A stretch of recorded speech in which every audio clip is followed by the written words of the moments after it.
Anong say mo, Mr. David Licauco and Miss Barbie Forteza? Abay ginawang inspirasyon, no? Ang sa isang malakiang event na ito.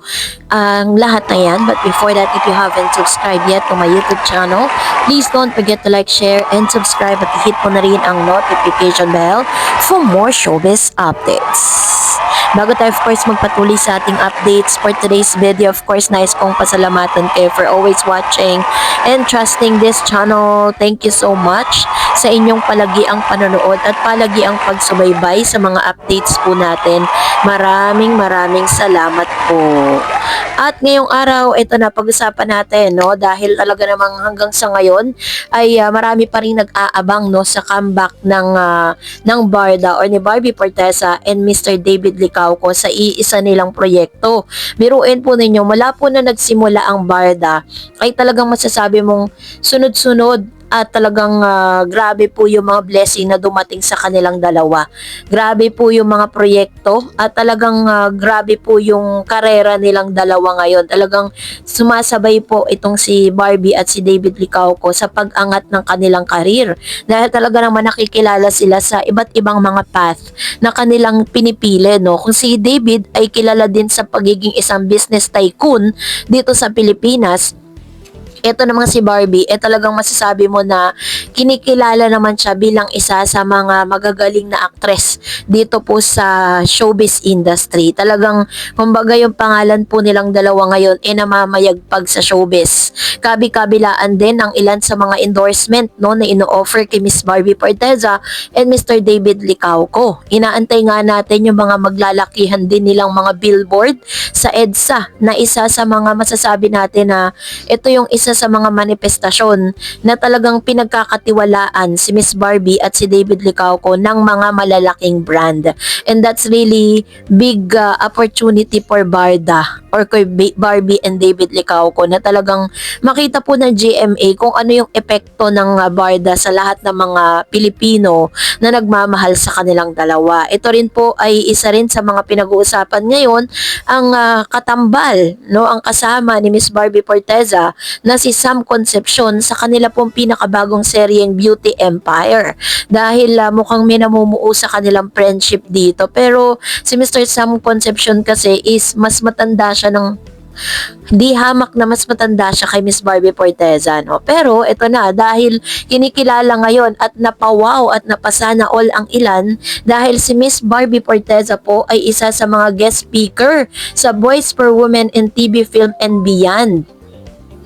Noong July 18, 2025, muling magbabalik ang pinakamalaking pagtitipon ng kabataan sa bansa, ang Global Youth Summit 2025 sa darating na July 28, 2025 sa SM Mall of Asia Arena na inaasahang dadaluhan ng libo-libong kabataang leader at changemaker mula sa iba't ibang panig ng Pilipinas. Sa ilalim ng temang Igniting Purpose, Passion and Positive Change, layunin ng summit na hikayatin, bigyang inspirasyon at palakasin ang loob ng mga kabataan upang maging aktibong bahagi ng pagbabago at pag-unlad ng lipunan. Ito ay isang makabuluhang pagkakataon para sa mga kabataang Pilipino na makinig sa mga makapangyarihang tinig ng mga leader sa iba't ibang larangan. Dahil dito ay hinangaan si Miss Barbie Forteza dahil isa po siya, no, sa mga pinakatanyag na aktres ng GMA Network na imbitado, no. Isa na dito si Miss Jessica Soho, isang multimedia or multi-awarded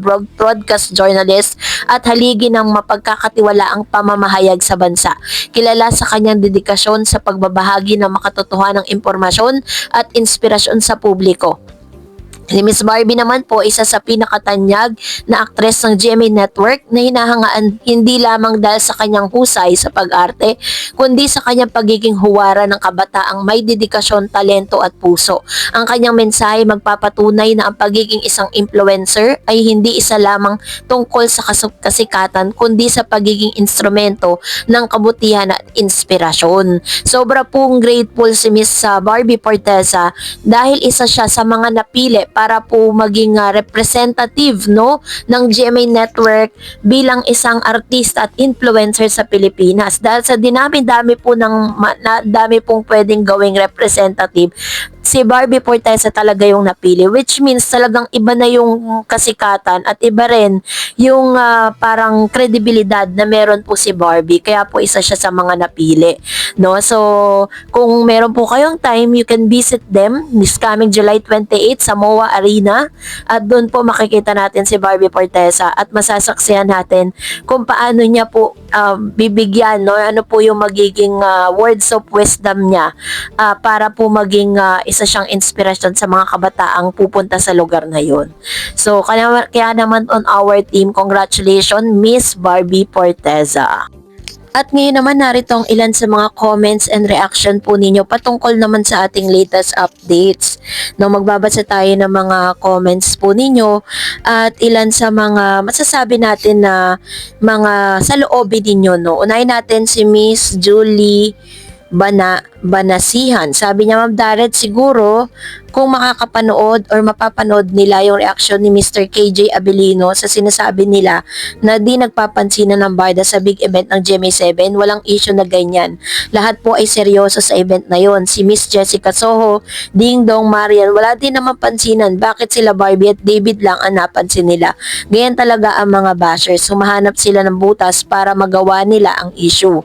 Di pa ba nila nakapansin na nasa script yun? Iba talagang sikat. Kaya sinisiraan nila ang barda. Talagang naawa ako sa mga bashers. Sumisikat ang barda. Kaya ako, kahit anong mangyari, forever barda ako at walang susuko. Thank you, Miss Tareds.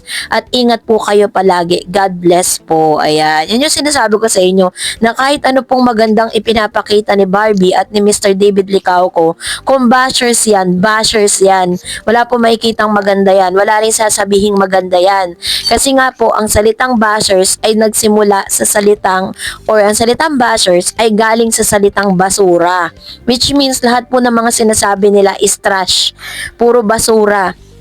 Puro negative. Wala silang nakitang maganda tungkol kay Barbie at David. Palaging puro kasiraan, puro kapangitan, 'di ba? Kasi nga bashers. Ganun po 'yon. And another one, sabi ni Miss Tess, courage Barbie and David, we support you always. Congratulations Barda, salamat Miss Tareds. Miss Kit Howell, Barbie is a versatile actress age na 27. Marami siyang napatunayan, pati ang nakasama niya sa work. Wala na di mapansin niya ng mga bashers na yan. Lahat na lang may comment sila at nilagyan ng kulay kahit wala namang issue. Which is true, 'di ba? Totoo naman, wala naman talagang issue doon. Dahil may mga chance nga na nakikita pa nga silang magkayakap sa mga photos, sa mga videos. Pero bakit hindi nagsasalita yung mga bashers patungkol doon? 'Di ba? Kasi nga, ang tinitignan lang talaga nila yung mga pangit. Hindi nila ma-appreciate talaga ang barda dahil mga bashers po sila. That's the reality. Kaya wag na tayo masyadong maghanap pa na magagandang sasabihin nila tungkol kay Barbie at kay David. Lalo na kapag po merong isang pagkakataon na hindi nila lalo nagustuhan, yung nagaganap. Lalo pong pangit ang sasabihin ng mga yan. Kaya expect nyo na po yan. And another one, sabi ni Miss Belen, sabi na nga ng kasabihan, parang puno yan. Pag maraming bunga, laging pinipitas. Ganyan ang barda, sikat kasi. And sabi ni Miss Anel Constantino, talaga naman Miss Tareds, no comment na lang sa mga shororot na mga yan. Very true, 'di ba? So, mapapailing ka na lang. Alam nyo, pag nababasa nyo po yung mga comments ng bashers, lalo na po sa Reddit, tsaka po sa X, ay nako, mapapailing na lang talaga kayo. Hindi na lang po para, sumuporta. Diba? Hindi na lang suportahan, maging masaya na lang kayo sa mga nagaganap sa barda. Sabi ni Miss Mercy, daming bashers ang inggit sa barda, tinatawanan lang sila ng barda. Kung sakaling may girlfriend uli si David, siguro naman hindi papayag si Barbie na magamit siya. Wait lang ang bashers na aamin din ng barda sa right time. Sabi ni Miss Jubita Sudario, right. Yan. So ito naman yung kanyang komento with regards to this. Meron pang nag-comment, sabi po ni Miss Juliet, ang inggit mga bashers ba yan? Kasi mga iniidol nila malamang nauungusan parati ni Bibi. Maganda si Bibi inside and out. Kaya siya hitik sa pagpapala. Kaya pikit ang mga inggit. And then sabi ni Miss Red Lady Singapore, buang kasi si JM Guardia, dami kasi nungalingan. Basta ako Team Barda. Ayan.